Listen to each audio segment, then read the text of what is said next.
Hello student, सब्जेक्टचं नाव आहे electrical material and wiring practice set.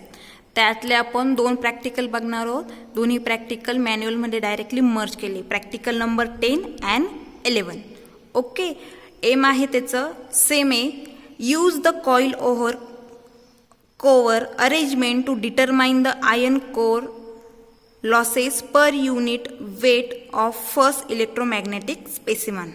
Okay, समजलंय. आणि सेकंडचं नाव ॲज इट इज सेम आहे. फक्त काय करायचं आहे आपल्याला, याच्यामध्ये जी काही कॉईल आपण यूज करतोय त्याचे काय करायचे, आपल्याला लॉसेस मेजर करायचे की प्रत्येक आयर्न लॉस किंवा जी कॉईल आपण यूज करतोय त्या कॉईलचे लॉसेस, आयर्न लॉसेस हे किती होतात as per unit weight. Okay, आता त्यासाठी लागणारे ऑपरेटर्स बघूया काय काय आहे.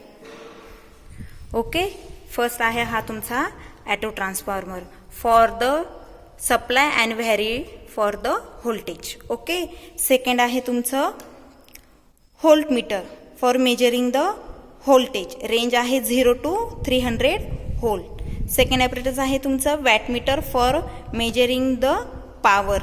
तुमची रेंज इथं दिलेली आहे डायरेक्टली किती आहे हे बघा, इथे बघू शकता तुम्ही किती सिलेक्ट केली आहे, 300 volt. Okay, then next apparatus आहे तुमचं ammeter for measuring the current. Range आहे 0 to 5 अँपियर. ओके, देन हा डायरेक्टली इंडक्टिव्ह लोड आहे. ओके, आपण लोड फुल दिला आहे कारण आपल्याला लॉसेस मेजर करायचे कॉईलचे. हे बघा, ही आहे तुमची कॉईल. ओके, त्याला अक्रॉस मी मल्टीमीटर कनेक्ट केलं आहे. मल्टीमीटर का कनेक्ट केलं आहे, कारण आपल्याला ह्या कॉईलचा काय मेजर करायचं आहे, तुम्हाला रेजिस्टन्स. हे बघा, मी ओहमवर घेतलं आहे. काय मेजर करायचं आपल्याला, रेजिस्टन्स. आता सप्लाय ऑफ आहे म्हणून तो काय दाखवतोय, 0. जेव्हा आपण सप्लाय ऑन करणार तेव्हा मल्टीमीटर थ्रू काय करणार आहे, आपल्याला कॉईलचा रेजिस्टन्स. ही आहे तुमची फर्स्ट कॉईल, दिसतीये. ओके, आता आपण बघूया याचं सर्किट डायग्राम की सर्किट डायग्राम कशी आहे ते. ही बघा, ही आहे तुमची सर्किट डायग्राम. इथे एम बघू शकतात तुम्ही. डायरेक्टली प्रॅक्टिकल नंबर 10 अँड 11 काय आहे, मिक्स आहे. म्हणजे 2 प्रॅक्टिकल एकच आहे. इलेक्ट्रोमॅग्नेटिक मटेरियल आपल्याला काय करायचे, आयर्न लॉसेस मेजर करायचे एका कोरचे किंवा कॉईलचे. त्याच्यासाठी काय आहे, 230 व्होल्ट AC सप्लाय. हा आहे तुमचा व्हॅरॅक मीन्स डिमर. हा इथून सप्लाय दिलाय डायरेक्टली डिमर. डिमर थ्रू कुठे आला आहे तुमच्या wattmeter, ammeter, voltmeter, then inductive load जो काही तुम्ही कोर यूज करणार आहे ती. ओके, देन आता कुठून आलाय, हा व्हॅरॅक आहे. व्हॅरॅक टू काय केलंय, फेज पॉईंट कुठे गेलाय तुमच्या कुठे अक्रॉस काय केलंय, व्होल्टमीटर इथं कनेक्ट केलंय. व्होल्टमीटरची लाईन कुठे गेली तुमच्या वॅटमीटरच्या एम पॉईंटला. ओके, एम टू एल कुठं, त्याचा एल पॉईंट गेलाय ॲमीटरला. Ammeter to load, then load to directly कुठे आलाय तुमच्या वॅटमीटरच्या व्हीला. आणि इथे MC काय केलाय तुम्ही, कॉमन केलाय. आणि व्ही थ्रू डायरेक्टली कुठं, डायरेक्टली व्होल्टेजला लावू शकतात, नाही तर तुम्ही कुठे लावणार आहे, डिमर म्हणजे जो व्हॅरॅक आहे तुमचा तिथे. ही आहे तुमची सर्किट डायग्राम. आता ॲज पर सर्किट डायग्राम आपण कनेक्शन बघूया की कसे केले आहेत म्हणून. ओके, हे बघा, आता मी तुम्हाला काय बोलली, व्होल्टमीटर. हे बघा, वॅटमीटरची ही रेड आणि इकडची ब्लॅक दोन्ही वायर इथे बघू शकता. अक्रॉसली काय केलंय मी, वॅटमीटर कनेक्ट केलंय. ओके, आता वॅटमीटरची लाईन C कॉमन कुठे गेली होती तुमच्या, व्होल्टमीटरची C कॉमन कुठे गेली तुमची, एलो कुठे आली आहे, वॅटमीटरच्या M पॉईंटला. इथे बघू शकता तुम्ही वॅटमीटरच्या कुठे आली आहे, M पॉईंटला. ओके, आणि देन M अँड C काय केलं आहे तुम्ही, कॉमन. हे बघा, इथे बघू शकतात मी M अँड C काय केलंय तुम्ही इथे, common. Okay, M and C common झाला. देन पॉईंट आहे तुमचा L. आता वॅटमीटरचा L कुठे गेलं तुमच्या ॲमीटरच्या कॉमन पॉईंटला. हे बघा, इथे बघू शकता कुठे गेलंय तुमच्या ॲमीटरच्या कॉमन पॉईंटला. आता रेंज किती सिलेक्ट केली, 5 अँपियर. आता पुढे ब्लॅक वायर जी आहे ती कुठे गेली तुमच्या इंडक्टिव्ह लोडला म्हणजे कोर कॉईलला. ओके, कुठे आली आहे, लोडच्या कोर कॉईलला. ओके, देन सेकंड कुठे आला आहे तुमचा, न्यूट्रल कोर कॉईलचा. डायरेक्टली जे काही तुमचं व्होल्टेज ही बघा, एलो इथून मी डायरेक्टली इथून एलो इथं किती आहे, 300 व्होल्ट मी तुम्हाला दाखवलं, तिथे डायरेक्टली कनेक्ट केली. आता सर्किट कंप्लीट करण्यासाठी काय करणार आहे आपण, जी काही इथली रेड वायर आहे ती कुठं कनेक्ट केली, मग आता डायरेक्टली हे बघा, इथे बघू शकतो मी पूर्ण वायर दाखवते तुम्हाला. कुठे तुमच्या डिमरला कनेक्ट केली म्हणजे तुमचा सर्किट पाथ हा कंप्लीट झाला. हे आहे तुमचे पूर्ण कनेक्शन प्रॅक्टिकलचे. आपण आता बघूया ऑब्झर्वेशन टेबल. ऑब्झर्वेशन टेबल बघूया. ओके, हा आहे तुमचा इथे ऑब्झर्वेशन टेबल. याच्यामध्ये काय लागणार आहे, वेट ऑफ कोर हे डायरेक्टली दिलेलं असतं. Weight of core. देन आहे तुमचा रेझिस्टन्स. V/I पण करू शकतात, पण आपलं लोड व्हॅरी जर झालं तर आपला रेझिस्टन्स चेंज होऊ शकतो. पण आपल्याला एक कॉन्स्टंट पाहिजे म्हणजे आपण तो कशाने अक्रॉस मल्टीमीटर मी कनेक्ट केलं होतं त्यांनी काय करणार आहे, रेझिस्टन्स इंडक्टिव्ह कॉइलचा मेजर करणार आहे. तो असेल तुमचा रेझिस्टन्स. ओके, देन आहे तुमची सिरियल नंबर. सॅम्पल काय, फर्स्ट सॅम्पल आहे तुमचं, एकच सॅम्पल यूज केलं आहे, काय inductive coil. Okay, then measure काय करणार आहे, voltage, current and power. Okay, आता ही पुढची कॅल्क्युलेशन आहे. I²R हा असतो कॉपर लॉस.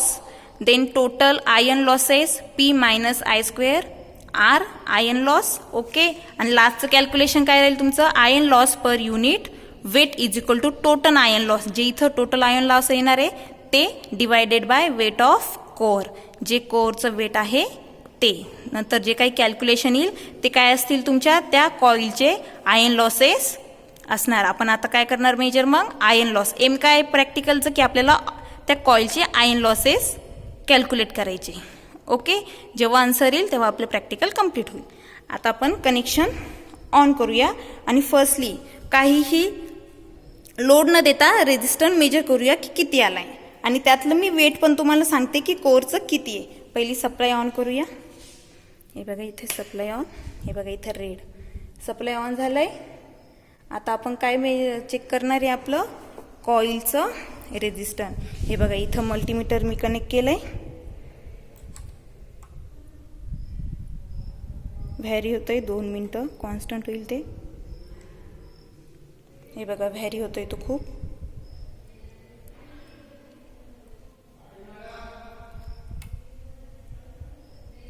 कॉन्स्टंट झाला की आपण रिडिंग्स घेऊया. ओके, आपण अक्रॉस कनेक्ट केलंय. आता बघूया किती येतंय रेझिस्टन्स.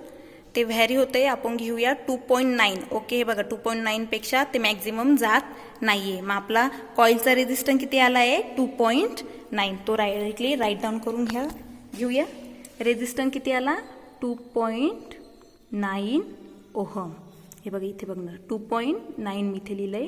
2.9 ओहम काय आलाय तुमचा रेझिस्टन्स. आता वेट ऑफ कोर ते डायरेक्टली स्पेसिफिकेशनमध्ये दिलंय, ती आहे तुमची 10 kg.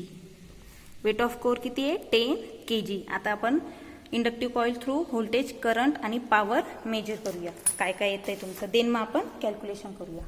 ओके, आता हे काढून घेऊया आपण.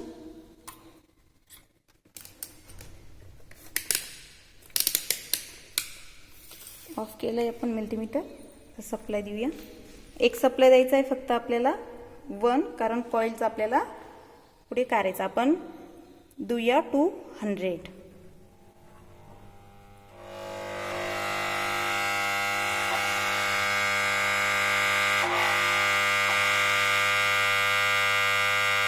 हे बघा इथे बघू शकता व्होल्टेज किती दिलंय आपण, 200 व्होल्ट.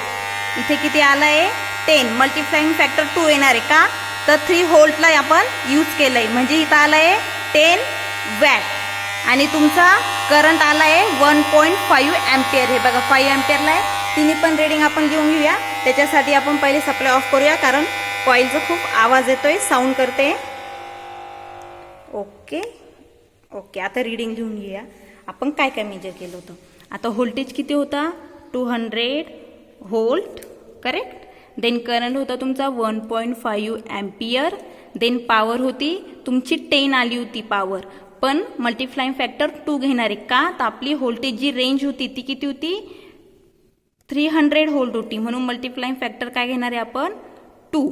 देन किती आलं मग हे 20 वॅट. आता त्याच्यावरून हे पुढचे कॅल्क्युलेशन आपण कॅल्क्युलेट करूया की काय आन्सर येत आहे. ओके, ह्या रेडिंग सर्व घेतल्या होत्या. आता बाकी होते आपले कॅल्क्युलेशन. ओके, आता काय इथे I² into R copper losses म्हणजे काय केलंय, I 1.5चा स्क्वेअर इंटू काय येईल 2.9. आन्सर आलंय तुमचं 6.525. हे झाले तुमचे कॉपर लॉसेस. हे काय झाले तुमचे कॉपर लॉसेस त्या इंडक्टिव्ह कॉईलचे. देन आहे तुमचे total iron losses. Total iron losses म्हणजे काय करणार आहे तुम्ही, इथं फॉर्म्युला दिले त्यांनी P minus I square R.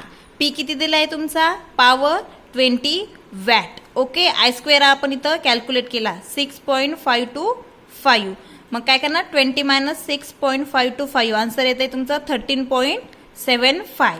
म्हणजे टोटल आयन लॉसेस किती त्या इंडक्टिव्ह कॉईलचे 13.75. बट आपल्याला पुढे काय करायचं आहे, पर वेट. वेट किती घेतलं होतं, 10 kg त्या कॉईलचं. पर वेट काय येईल मग, iron loss per unit weight. Formula आहे total iron losses divided by weight of core.